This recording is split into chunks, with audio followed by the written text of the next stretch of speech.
Commander Keen. Real name, William Joseph Blaskovich II. Is he merely an exceptionally intelligent 8-year-old with an overactive imagination? Or is Billy Blaze the mad genius who would grow up to be the man who founded the evil corporation that would unleash hell itself upon the world? To understand the boy genius, we first need to understand his heritage.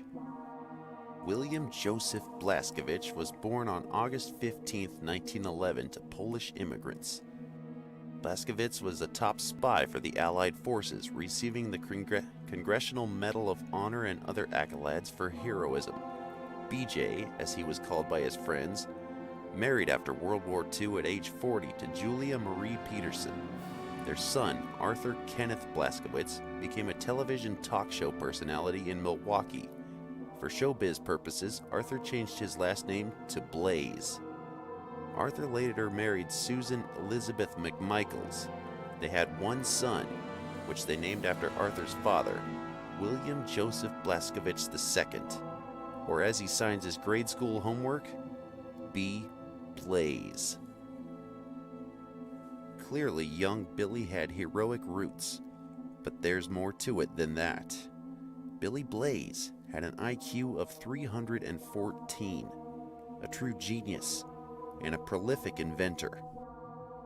During the events of his first adventure, Billy managed to achieve the impossible, interplanetary space flight. Using only household junk, he constructed the Bean with Bacon mega rocket. His first space flight destination? Mars. It seems that Billy Blaze could have also been experimenting with plasma weapon technology. Throughout his adventures, he was seen using several different weapons that employ heat and light particles. It is unknown whether Billy found these weapons or invented them, but I ask you, an 8-year-old with an IQ of 314 finds a ray gun on an alien world. Would he just leave it there? Or would he take it, study it, and learn how it works? Could it be that he might use that knowledge for profit, for the furthering of science? One confirmed invention of Billy's was the photachion transceiver. Put simply, instantaneous radio. Point it anywhere in the galaxy and get a signal.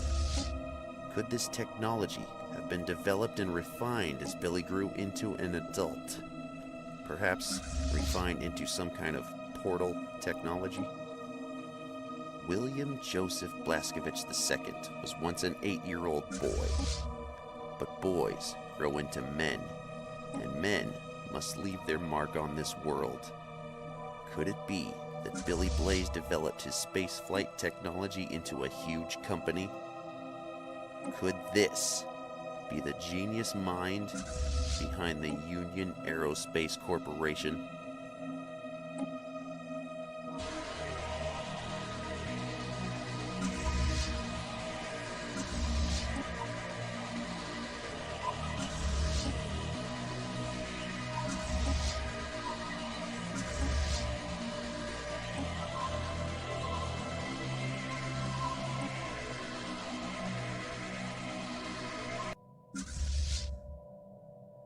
Blaze.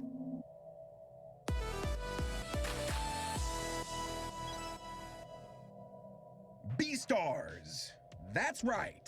I am finally talking about this show, so you can stop with the comments now.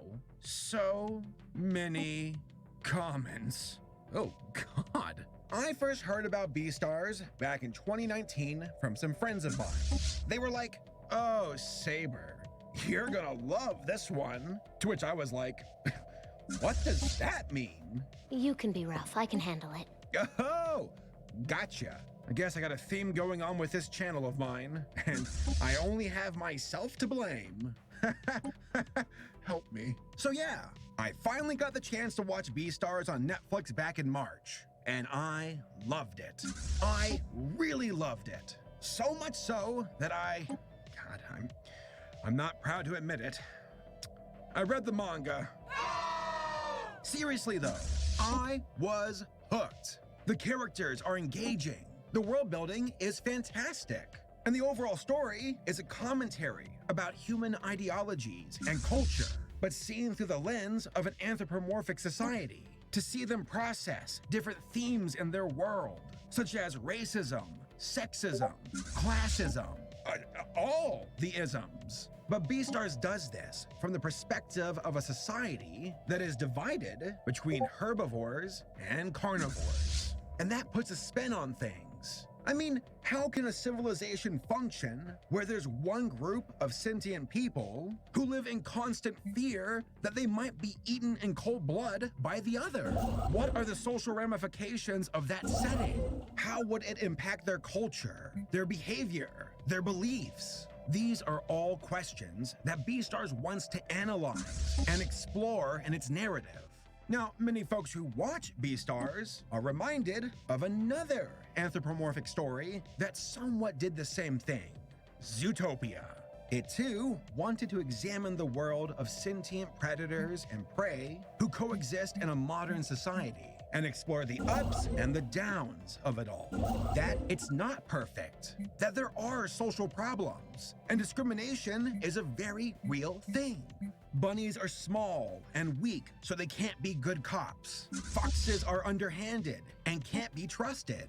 Predators are predisposed to going savage, so you better keep your distance from them. But where Zootopia lightly taps the pedal of discussing social problems, Beastars absolutely floors it. So let's take a closer look at Beastars, because Lord knows you all won't let me avoid this one.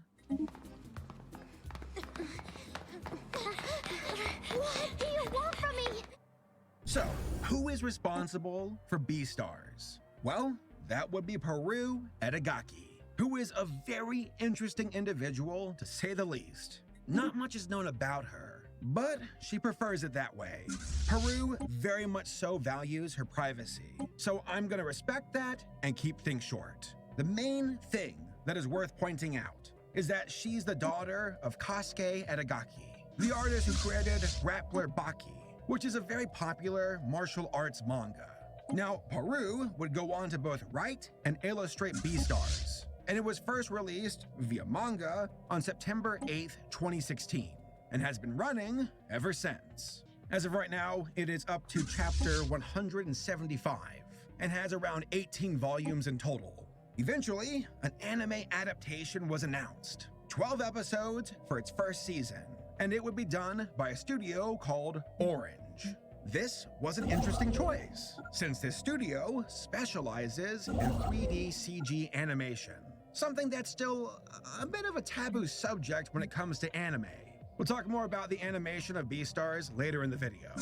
But in October of 2019, the Beastars anime made its debut on Japanese television and was a big hit. So much so that Netflix even hit them up for licensing rights and wanted to bring Beastars to their streaming services. This was cool, since Netflix is one of the biggest streaming sites in the entire world, which meant potentially a lot more people could see it. And guess what? A lot of them did.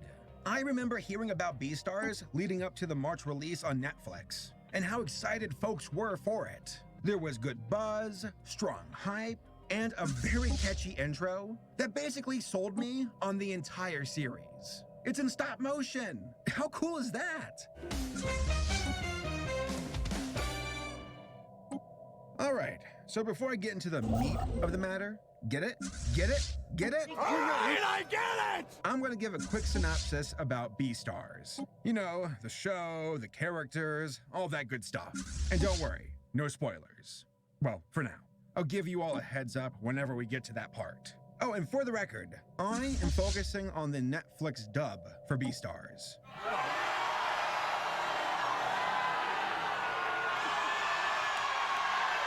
Yes, I said the dub. Now, don't get me wrong. I love subs, especially with mustard.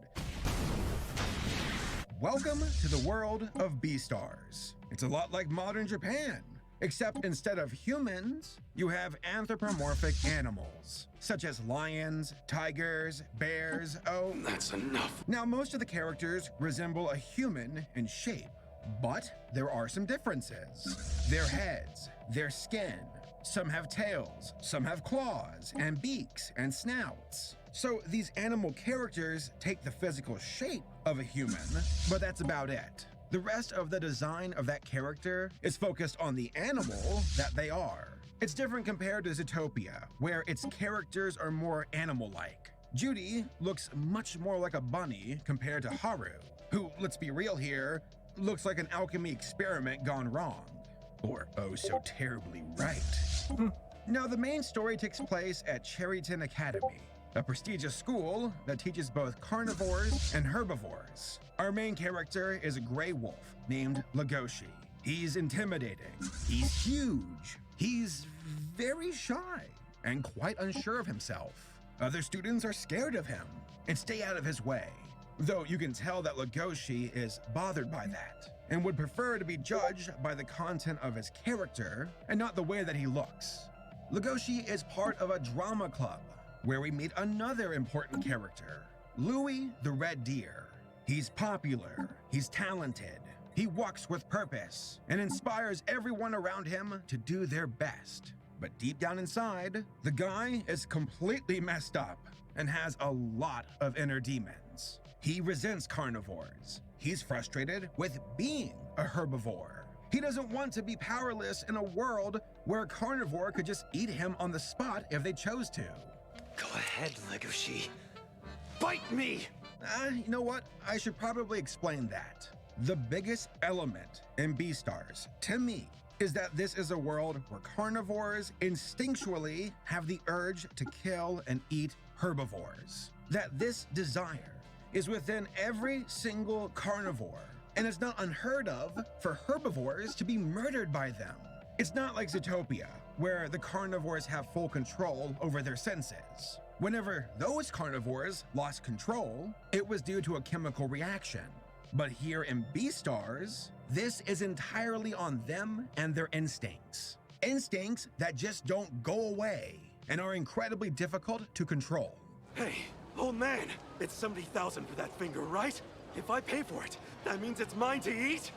And our final main character on the roster is Haru, the white dwarf rabbit. She is small, she's fragile, and she's not a fan of being looked down upon. Most folks only see her as a defenseless rabbit, while others see her as a promiscuous girl.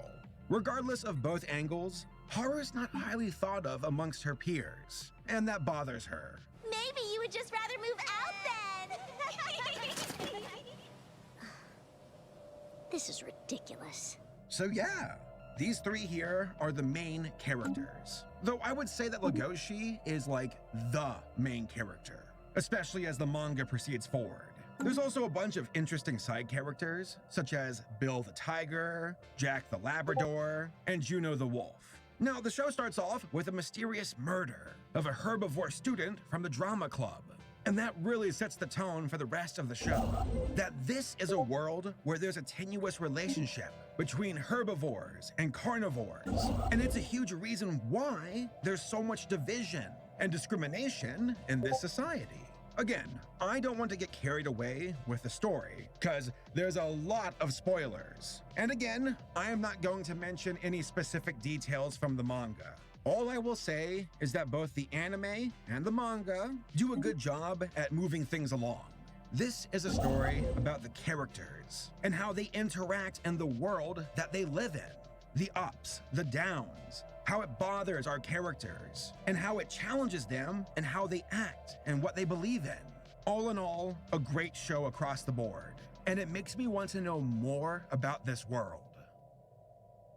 All right, so why exactly is Beastars so excellent to me? Why do I think that? Well, I got a couple of reasons. First and foremost, the overall story and characters are incredibly well done. To me, when it comes to a movie, a show, a book, just any story in general, you need engaging characters. And Beastars is no exception to that. In the first few episodes, we learn about the societal norms of this setting, what's expected of people, and how they should think and behave. But then we have characters, Legoshi, Haru, Louis, who don't necessarily abide by those rules, and if anything, challenge them. We see them grow in organic ways, and how they question their surroundings. Why should Haru be seen only as a defenseless rabbit? Why should Legoshi be ashamed of being a strong wolf and hide that? Why is Louis so resentful of being a herbivore, yet holds such contempt when it comes to carnivores? These are interesting questions, and the characters progress with those questions as we make our way through the story. There's never really a moment where I feel like I'm being cheated out of an answer. Beastars isn't afraid to take its characters and throw tough questions and situations at them, to embrace its themes and toss characters right into the lion's den. That wasn't intentional, I swear. That wasn't on purpose. Oh God, puns, so many puns. And best of all, the anime moves along at a very brisk pace. I never felt bored with the momentum of the story, and it made sure to keep introducing new elements to hold my attention. We go from a sheltered school, and then eventually into the world itself, one that is not perfect and has plenty of social problems. Stuff that comes as a shock to our characters and makes us ask, how are they going to cope with it? Will they fold It needs to be with about their 20% beliefs, cooler. or will they hold their ground? These are just some of the questions, and they are so good. Because if we kissed right now, it'll most likely trigger my natural instinct to devour you. And that would be sad. Next, there's the way that Beastars utilizes allegories by using animals. Now, many of my viewers know that I am a huge fan of animals being used to tell a story. They're timeless, they're universal, and there's plenty of things a viewer can assume about an animal character solely based on the animal that they are. And Beastars is no exception to that. It wants to have a discussion about real social issues, but with an anthropomorphic twist. How would a society of untrusting herbivores and carnivores even function? Is it all built on lies? What exactly keeps this house of cards from tumbling down? There are ethical questions being proposed here, and the answers are pretty damn dark. Discrimination is a very real thing in Beastars, and it's a two-way road. Herbivores are seen as weak and helpless and undeserving of any real power in this world. But carnivores are also looked down upon. Be careful of these guys. They're driven by their instincts and can break into bloodlust at any moment. They should never be trusted and should hide their claws and their teeth. Hell, the mayor of Beastars is a lion, and he surgically removed his original canines. I think that's the right word, canines, the pointy teeth. Well, he had them removed just so he can be seen as less threatening to his herbivore constituents. The discrimination is very real in Beastars, and that is what makes it interesting. Now, I know I've brought up Zootopia before, but I want to mention it one more time. As you all know, I am a huge fan of that movie, and I see a lot of similarities between it and Beastars, though there are also quite a few major differences as well. Both settings take place in a modern society where herbivores and carnivores coexist. But the biggest difference, like I said before, is how Zootopia carnivores are in complete control of their decisions. When they did go crazy, it was because of a chemical reaction being applied to them that was outside of their control. In Beastars, what Zootopia assumed was happening to its carnivores, instinctually going savage, well, that's the norm in Beastars. Every carnivore has an instinctual desire to eat herbivore meat, that their willpower is completely overwhelmed by their natural call to be a carnivore and kill in cold blood. All it takes is one bite. Damn it. I can't. You longed for this taste. How could a society like this even exist? Wouldn't it just collapse under all that tension? Wouldn't every single herbivore have a knife or some kind of weapon at all times? Call an ambulance! Call an ambulance! But not for me. Well, the Beastars universe has a very dark solution for this problem.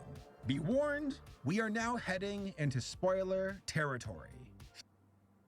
Greetings, everyone. I am Dr. Wolf, and I just watched Star Wars The Mandalorian.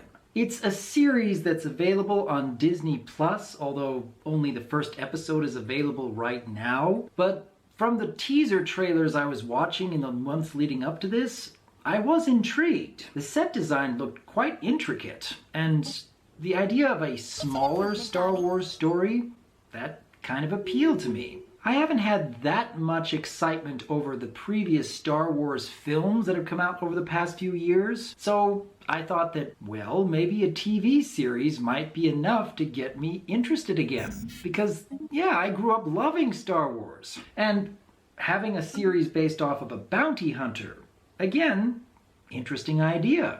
I can remember way back in the day I read this Star Wars book that was all about the individual bounty hunters you see in this very short scene during Empire Strikes Back, and yeah, that was a really good set of short stories. So I had some fairly high expectations going into this, and I'd say there's a lot of hit and miss here.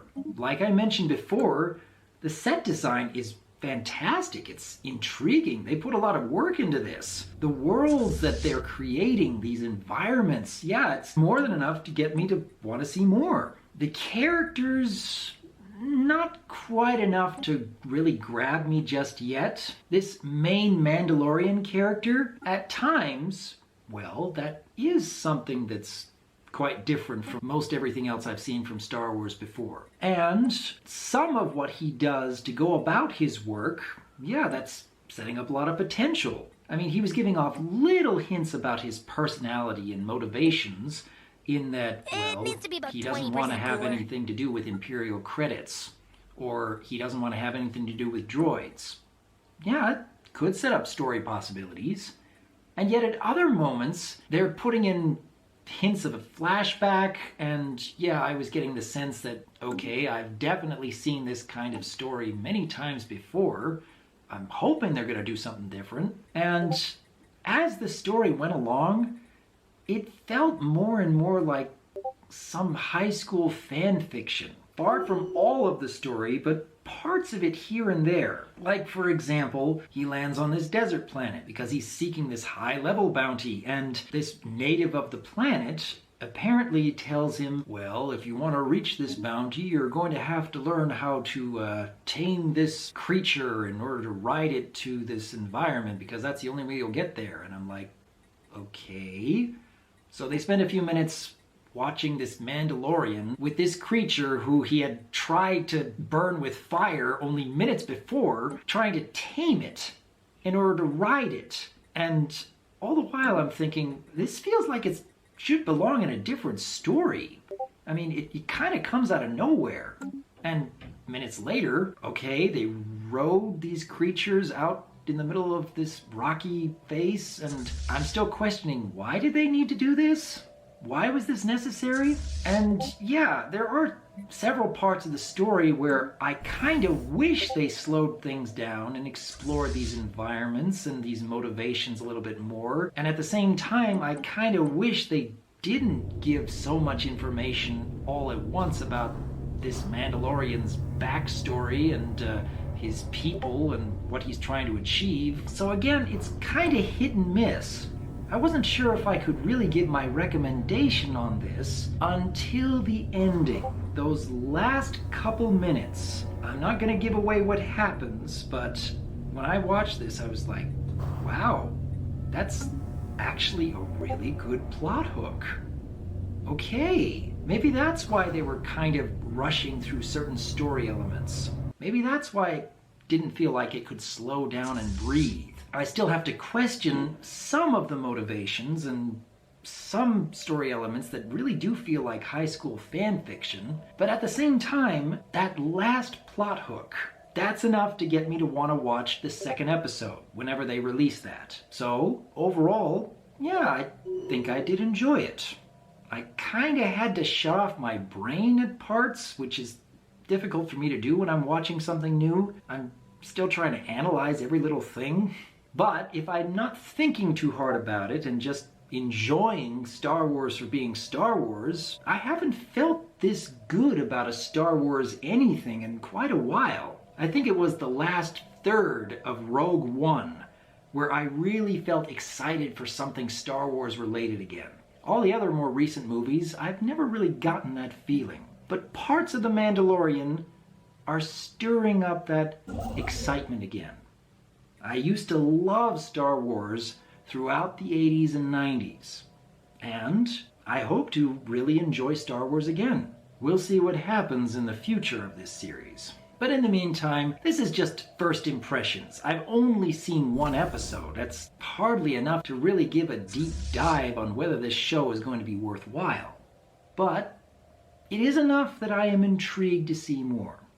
For anyone else out there who has seen The Mandalorian, I am genuinely curious to hear your thoughts on it thus far. And for anyone who hasn't seen it, is this enough to warrant a subscription to Disney Plus? Probably not by itself, but I've seen plenty of other options currently available on Disney Plus, so we'll see. Until next time, though, I am Dr. Wolf, and I look forward to hearing from you. Everest is the highest peak on Earth, rising to 29,029 feet. That's 8,848 meters above sea level. And according to observations, the mountain is still growing, increasing by about 0.16 inches or 4 millimeters per year. But what if one day it catches up with the Martian Olympus Mons, whose absolute height is 69,649 feet, that's 21,229 meters, and breaks the elevation record for our solar system? Then the summit of Everest would be available not to elite climbers, but only to astronauts. If Everest continues to grow at the same speed as it is now, it will catch up with Olympus Mons in 4 million years.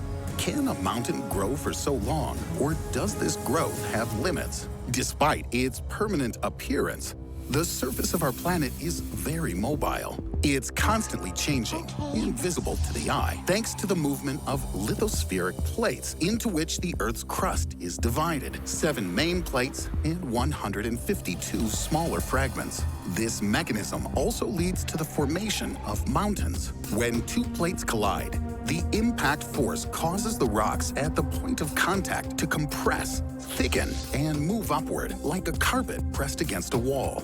For example, the Himalayas in Asia, with its 10 peaks, the 8,000ers, including Everest, appeared due to the meeting of the Indian and Eurasian plates. This process has not yet finished. The Indian plate continues to move at a speed of approximately 7 centimeters or 2.8 inches per year. So the Himalayas are also constantly growing. Of course, the collision of tectonic plates does not always result in the birth of such giants. For example, Mount Witchyproof in Australia rises only 486 feet. That's about 148 meters above sea level, for which some call it the smallest mountain on the planet, while others consider it to be a hill, since it doesn't meet the generally accepted definition of a mountain.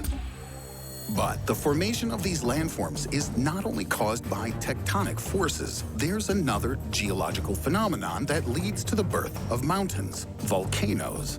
This happens due to the rise of the hot mantle stream from deep inside the Earth, a plume that breaks through the Earth's crust and erupts to the surface. Each subsequent eruption piles up more lava, ash, and terrestrial rocks, which accumulate and thereby feed the mountain. The most common example, according to San Diego State University, are slag cones. They have a symmetrical conical shape, which we usually imagine when we think of a volcano. It is these mountains that grow the fastest.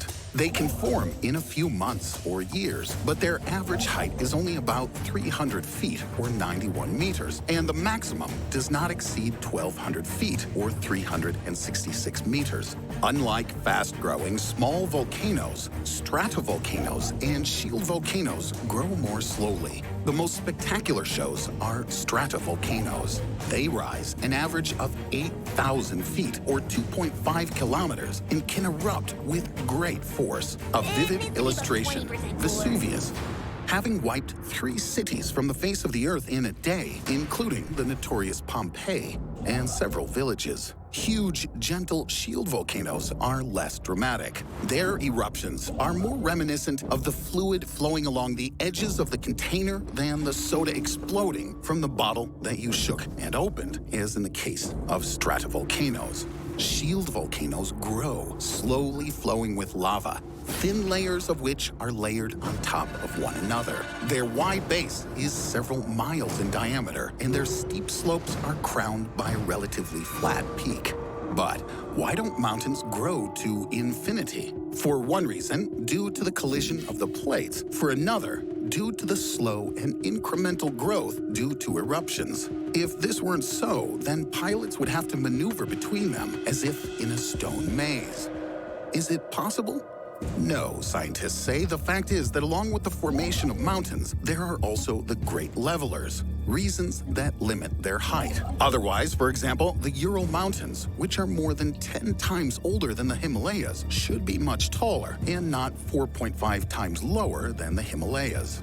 One such reason is gravity. The sheer mass of mountains makes the Earth's crust bend and fall below them. When the weight of very high mountains is too much for the tectonic forces pushing them up, growth stops. Moreover, the collision of lithospheric plates continues, which leads to compression and thickening of rocks under lower peaks, and the growth of slopes on both sides of the highest points. So a plateau is formed. That is, after a certain critical value, the growth of mountains continues, only, relatively speaking, no longer up, but in width. According to geologists, Everest is close to this value, or may even have reached it, since the rise of the adjacent areas has begun. It's possible that its height is the maximum possible for these landforms, although scientists have not yet determined the exact threshold figure. But not only gravity prevents the mountains from growing, their height is also eaten away by ice.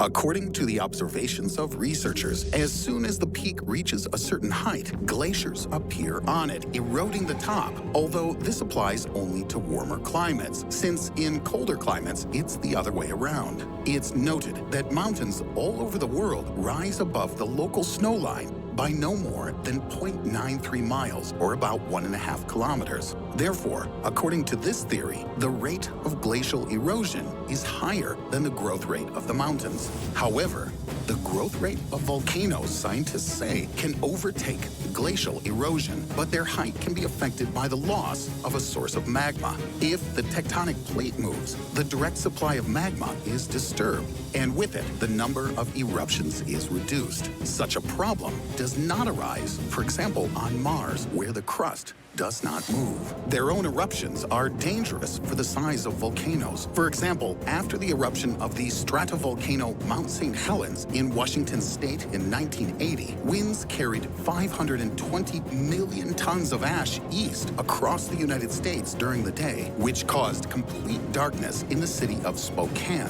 just 250 miles or 402 kilometers away from the scene. And the height of the mountain decreased by as much as 1,312 feet or 400 meters. One can imagine how the face of the planet has changed and how many record breakers it has lost since 252 million years ago, when, according to one theory, volcanic eruptions led to the largest disaster in the history of the Earth, which, over about 60,000 years, plus or minus 48,000, destroyed more than 96% of marine species and 70% of land inhabitants, and pushed the Earth from the Permian to the Triassic period. But these are not the only undermining factors. Rivers also influence mountains. First, they add visual height as water crashes into the edges of the mountains and erodes the rocks, creating deep crevices at the base. In fact, all these beautiful, dramatic peaks are slightly lower than the plateau itself, explains Nadine McQuarrie, a professor in the Department of Geology and Environmental Science at the University of Pittsburgh.